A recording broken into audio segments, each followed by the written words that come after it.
on, Jane here. Maybe that sounded far for them. Did it sound far for you, Alicia? Sounded right there for me. Okay, well then hopefully everyone, as you're listening to this, it sounds close and nice to you, because you know what? We're not editing this. We don't know how. And you know what? Let's be honest. Is the best part of the podcast our theme song at the beginning? They might have not even heard anything. Like, we don't even know as it, right? So if you're like, where's the theme song? Good question. Or if you're like, how have these girls not figured out the tech side of podcasting yet? Good question. Very good question. Exactly. It's like our first time every time. Every time it's like the first time. How are you? Oh, I'm good. How are you? I'm good. I'm good. So you're just coming back from a very small vacation, no? Just Tell back us, from 2 sleeps. 2 sleeps. What was the best part? My puzzle. Okay, really though? Yeah, that was amazing. Working on my 3,000 piece puzzle with like a friend who's as in it as me. Yes. That was great. Jillian's so fun. Okay, and tell me how great it is vacationing with your kids at their age. So great. No one has to see them with their eyes to know they're alive. Like, they went in the hot tub. We were right there, but like, we're inside. They're in the hot tub. We can see them. No one dies. Yeah, no, it's good though. Like, you've made it to a point where it's not as traumatic. I did see that you had to bring a lot of stuff. Yeah. That's still a thing, but it's not because of their kids. It's because there's 5.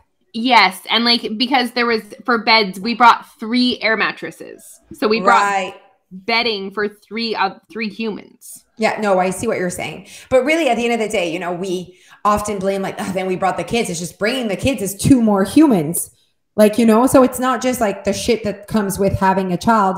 I think we're at a point where I still have like, I needed to count 18 diapers to bring for 18 sleeps for my trip. But at the end of the day, it's the same as me. Like, I need to bring clothes, and this is risky. This is stressing me out. Can we bring 20? Can we round it up? They definitely, I did round it up. You'll love it. And also they do have, it's not like we're going in a foreign place though. I'm in the States and there's a Walmart 2 seconds from my home. I know. I see the rationale of all of that, but you don't want to have to go to Walmart. We go to Walmart all the time. That's where we do our grocery.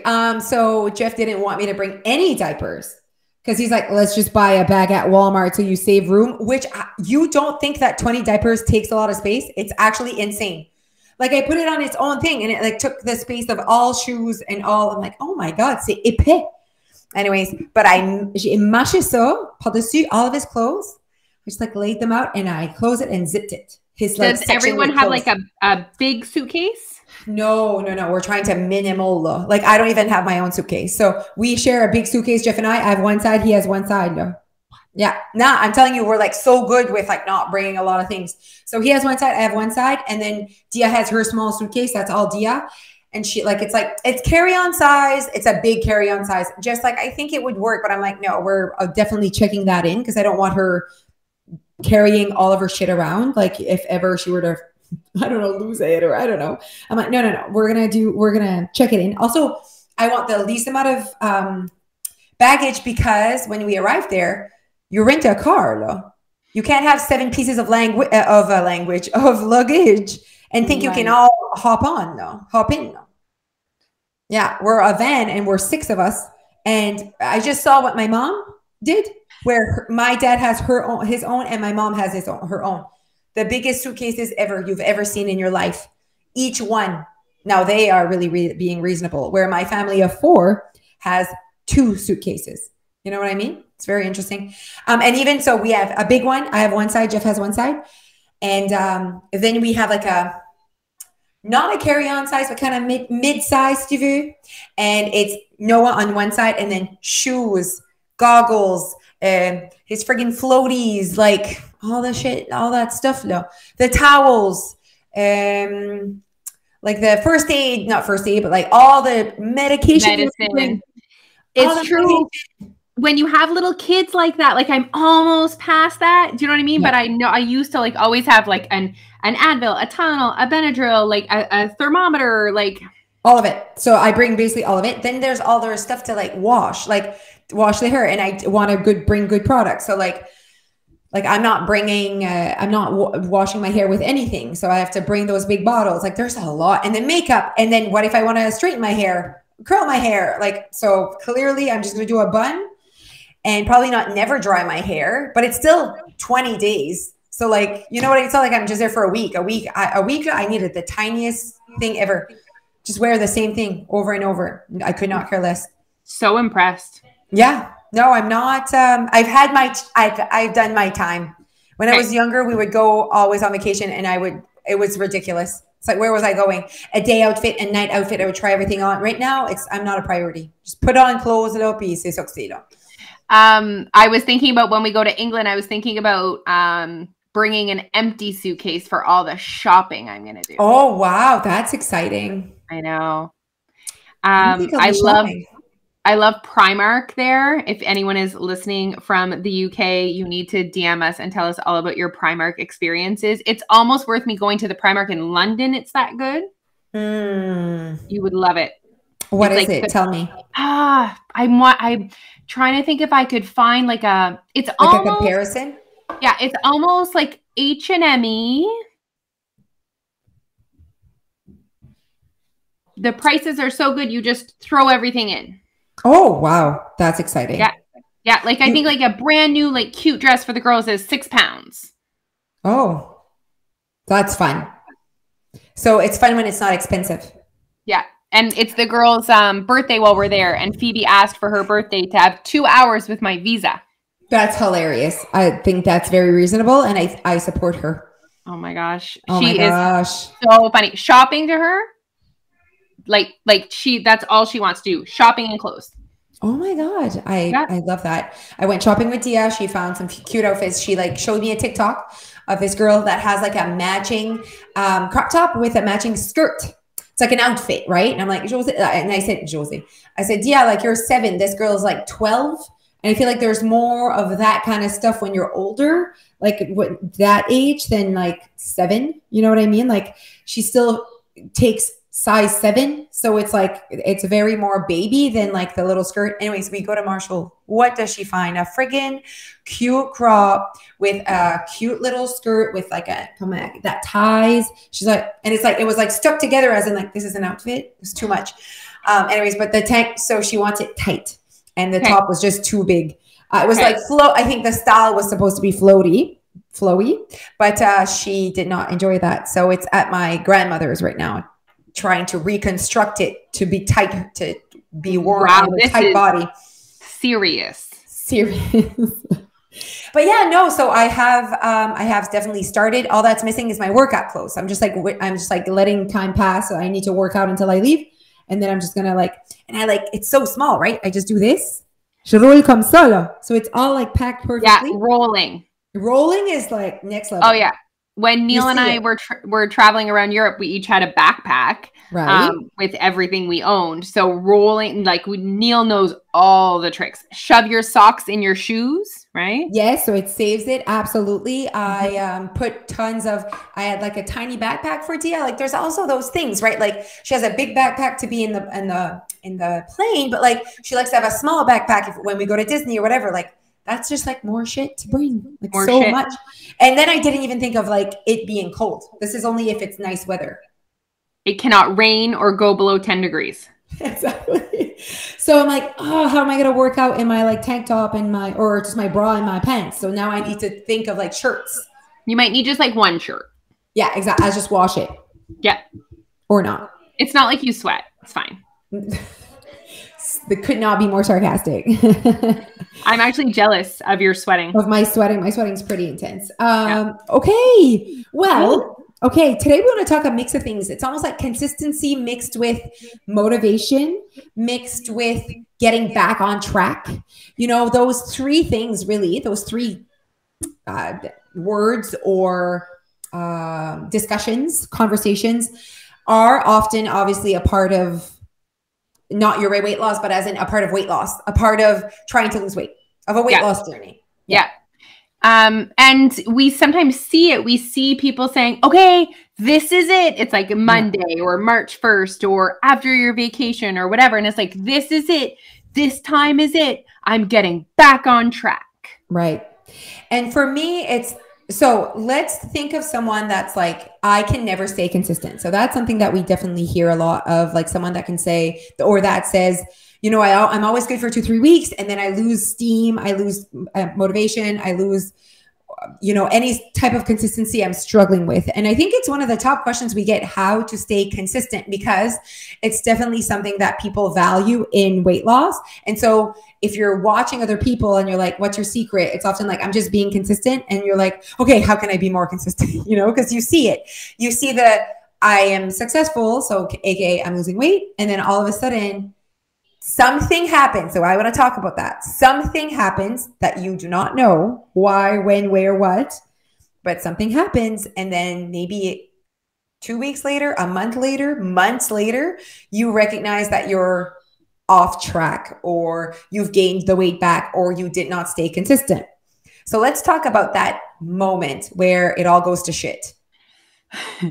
Yeah, I don't know. I think sometimes it is like literally a like life event. It's like my kid got sick, or I went on vacation, or like sometimes it's triggered by an actual life event. Yes, 1,000,000%. And also let's add on to the list, maybe your diet program is over, or your like challenge is over. So let's say it's like a 6-week challenge or a Tim Hortons menu.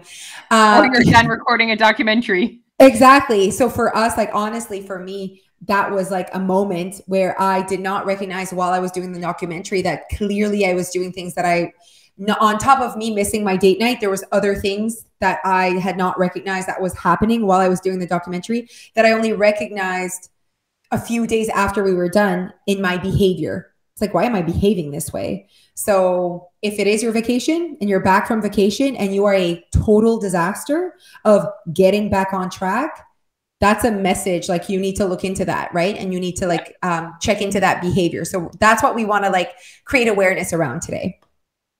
Yeah.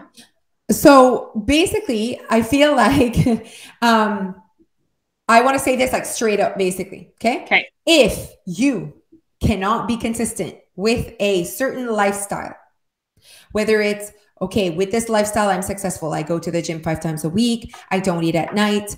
I meal prep. I wake up at 5 a.m. to work, whatever, like everything that you are thinking, this is the lifestyle that allows me success. And let's equal, for most of our listeners, success is weight loss. Like you're getting the results you want, right? So if ever you are getting to a point where you realize I can't stay consistent whenever I'm successful, please see it as that lifestyle that you attribute or you link to success. There is something that you are doing that you do not like. That there is something that you are doing that is not just that you don't like. It's not it's maybe something you're doing for the sole purpose of weight loss. It's not something that aligns with your values. It's not something that you have a why stronger than weight loss. Okay, so I love that. Let's put exercise on the table. Okay. So if you are struggling to be consistent with movement, and let's go intense, you do CrossFit, and while you're doing it, you're like, I really enjoy it. I never want to go, but when I'm there, I feel good about it. Okay. And you're living that life and you're like, I'm doing it. Okay. But you go 2-3 weeks, and the minute you either go on vacation or the weekend or a kid or whatever, like all the things we said, and you then quit for multiple weeks at a time. And then you say, okay, I'm back on track. I love the motivation. I loved it when I was going there. You did not. Okay. Because it's just what it is. Like, why couldn't you continue after you were back from vacation? Why was it so hard to go back to? Why couldn't you keep it up while you're on vacation either? Why can't you just hit a gym and kind of do the same type of exercise you were doing there? Oh, because you wanted a vacation from it. I wonder why. Okay. So I do feel like when it comes to exercise and how you're eating, which are the two things that I think most attribute their weight loss to, if you cannot be consistent with it, it means that it's not something that you actually, I don't have another word than like, but you get what I mean, that you actually appreciate, other than just, it gives me results, it makes me look good, or gives me weight loss. Like there's something there. So I want you to look into it. Do you think it's possible, and I'm like just genuinely asking you this, do you think it's possible that maybe they do like it, but the frequency they're trying to do it is not sustainable and they're having that all or nothing? Like they feel like if they missed the Tuesday that it just kind of like throws them completely off because they won't get the 5 days in or whatever? I see what you're saying. For me, that's obviously more of a language piece there that they need to work on, because they should have the language that knows that it's not all or nothing and that one time is better than 5 times. I think there's something massive to be said about, I go 5 times a week for 2 weeks and then I don't go for months. Like, and then they go back to that and they think it's going to end differently. It's very interesting to me. Do not, like, literally what I have to say is, do not go back to what you were doing the last time you tried to do this thing. Like, don't go back to it. Try something different, because there's something that didn't work and it's going to happen again. It's not motivation that was missing. It's not that like, oh, it wasn't the right time. There is something in your actual behavior and lifestyle that it does not align with how you actually want to show up in the world. It was like when it was like, I don't know, maybe 3 years into my journey or something. And I started doing a workout program 100% just to try to get specific results. And I found myself skipping the gym, making excuses where I'd never, ever done that before. It'd never been an issue for me to be consistent with the gym. And I was like, it wasn't that I wasn't motivated or didn't have willpower, it was that I hated the workout program. Right. So as soon as I recognized that and did a new program, I was fine. Yeah. I think there's also lack of the adjusting skill. Like, as in, like, it doesn't mean that because you're doing a certain workout this year, this month, that this is forever and ever and you're going to love it forever. But I do think that we often, just like a meal plan, we eat a certain way and we exercise a certain way and we get a certain result. And then that becomes put on a pedestal. So it's either you do that or you do nothing. And you gain a bunch of weight back. And then when you're ready to like do it again, and I don't know, all of a sudden you're motivated and tired of where you are, you go back to that exact same meal plan and exact same exercise, because you just want the results you got last time. But the results you got last time also included that weight gain again and you quitting again. Why is it so hard to try something new? Like, why is it so hard to experiment? Because we want the guarantee that it's going to work and that we're going to get our results. I think also too is we don't want to waste time. Absolutely. 1,000,000%. Like, I think about, and you know, the whole Tim Hortons experiment was, I think one of the coolest things that I got out of it was like, you can do anything. Like, and you know what I mean? And like a month isn't even that long. And like, you really can completely change things and get results that you didn't think you could. And like, you could do things in a completely different way than you ever imagined possible. And there's value in the experience and experiment of it all. I agree. And I think that experiment gives you confidence in, because now it's like, I don't know. I feel like not physical confidence, like confidence in your abilities to achieve something. And like what we achieved with the documentary gave us confidence in, like, we can literally do whatever, not like in documentary world. What I mean is, in like, I could eat whatever I would want. I don't have to fear takeout. I don't have, not that I was before, but now it's like next level, no fear. And I agree, but I think that we don't give it time. And we have been programmed after doing all of those diets and being in the diet industry that we shouldn't be in charge, almost. Like, it's basically like someone needs to tell me. It's when people say to me, I always do better when someone tells me what to eat. I'm like, but did you? Like, have you? Like, you have not been able to get the results you wanted. Maybe you lose weight faster when someone tells you what to eat, but that's still not success in my eyes. I'm sorry. Like, fast weight loss is not success. For me, weight loss, keeping it off, making sure you're in control, you're happy, you're in charge. Ça, c'est du succès pour moi, là. Yeah, no, I totally agree. So, you know what, guys, if you're listening to this, first of all, create awareness around, are you the person that's often saying, okay, I'm recommitting. Okay, I'm going to restart. Okay. Like, if that's you, have you said that to yourself often in the past? That's step one, is creating awareness. Oh, wow, wait, I think they might be talking about me. And then the next level of awareness is why. Yeah. Like, So for me, why did I not like going to the gym anymore? It wasn't the gym. It was the program. So if you are doing something that you are struggling to be consistent with, something that you're always having to recommit to, why? And I like that, but it's almost like I want to be like more hardcore today and be like, don't do it. Don't go back to it. Whatever you tried to do, if we're back here, don't go back to that. Like, don't restart the gym, please. Don't try something completely different just for the fun of it. Change completely your goal. Don't even think about weight loss. Like, basically, je veux juste que tu pivot where you're going, because every January 1st, and you start the same darn thing and you go and get the same darn grocery, you're going to end the year the same way. So for me, it's like, this is a white canvas, and it's time for you to be like, okay, instead of being like, why didn't I not do that? Just, yes, go for it. Reflect. Obviously, I'm all for awareness and reflection. For me, it's like, that didn't work. So I'm not going to go back to that. I feel like someone needs to say it, because tons of people will be like, no, it worked. I was happy. It was just because. It's like we don't see ourselves, but we do that a lot. We tend to think like, especially when it's been a long time, we forget why, Alicia. We forget why we didn't like the gym. It's been so freaking long.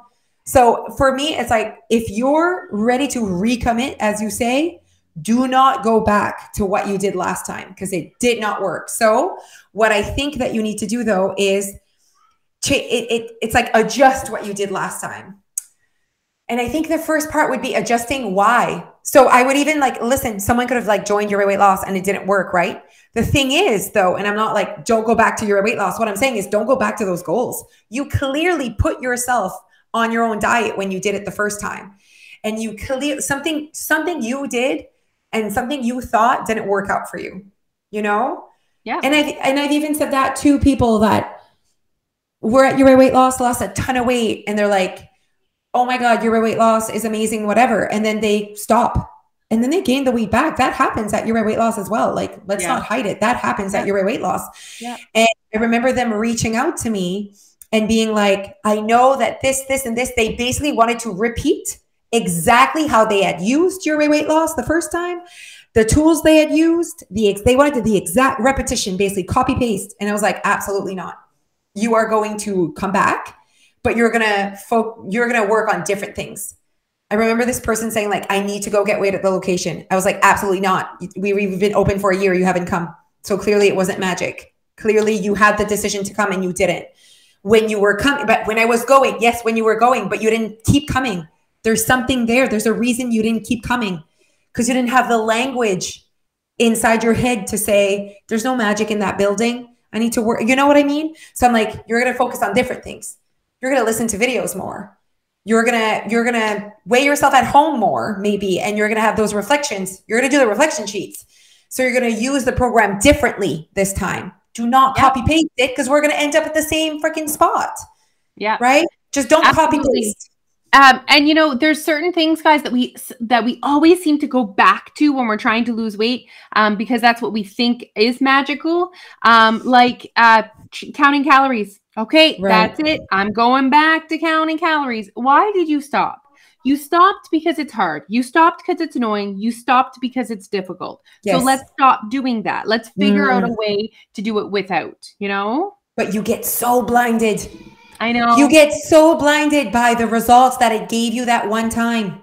I just want to remind you guys that figuring it out your way, so cliche, but that's what it is. Figuring it out, whether you're joining your weight loss or not. Literally every human being needs to find their way in order to be successful. In order to find your way, it might take longer than if you started a diet and then lost weight. However, in the amount of time that you could create your way and really find your path and really make progress with your mindset and all that stuff, you literally could have lost and gained 20 pounds 3 times. Absolutely. So you've actually gotten nowhere. You feel like you've gotten somewhere, but you haven't really gotten anywhere. So guys, let that timeline go. Let it go.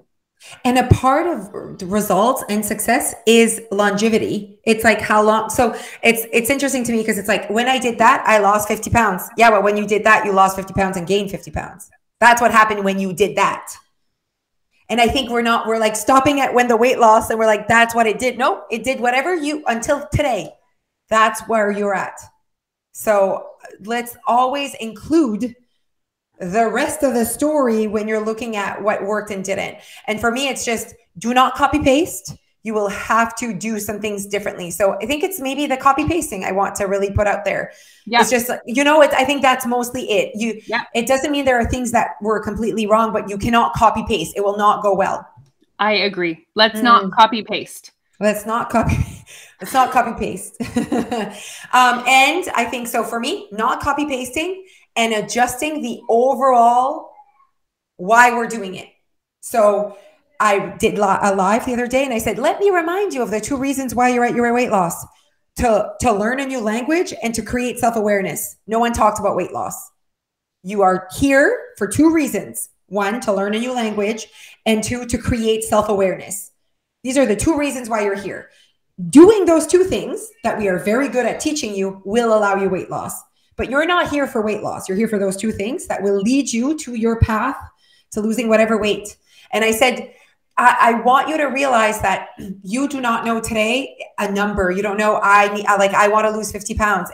All you know today is that the body that you're in is not the one that makes you feel most comfortable. That's all you have to know. You don't need to know how much pounds it is to feel comfortable in your skin.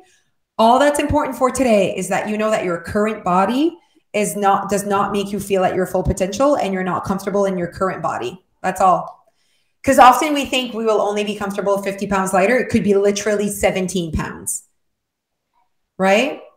Yeah. And it's all about aligning your lifestyle with the skin that you're in as well. Yeah. Sometimes, you can say, I feel better when I'm a little bit thinner, but knowing that that also means sacrifices and compromises. And you can also choose to not. And I'm sorry, everyone would say that. We all feel better when we're a little thinner. True. Everyone, 100% of women would say that. I feel better when I'm thinner. We would all say that. I would say that. Even at this size, I would say that. But we forget the lifestyle that comes with being a little thinner. And that's the one we don't want, So I do feel like saying that is like, okay, great. I'd love thick hair and a nice butt, like everyone would say that. Or is that just my dream, everyone? All right, wise old lady. All right, you got to go, girl. We're good. Go. We did great. Thank you so much for listening. Yes, thank you so much for listening, everyone. Our premiere is coming out on May 5th. So make sure to grab your tickets either virtually to watch the whole evening, be a part of our premiere night at the Capitol Theater in Moncton, or look at the Capitol Theater and come and see us in person in Moncton. We appreciate you. We love you. Thank you so much for listening. Bye. Bye, guys.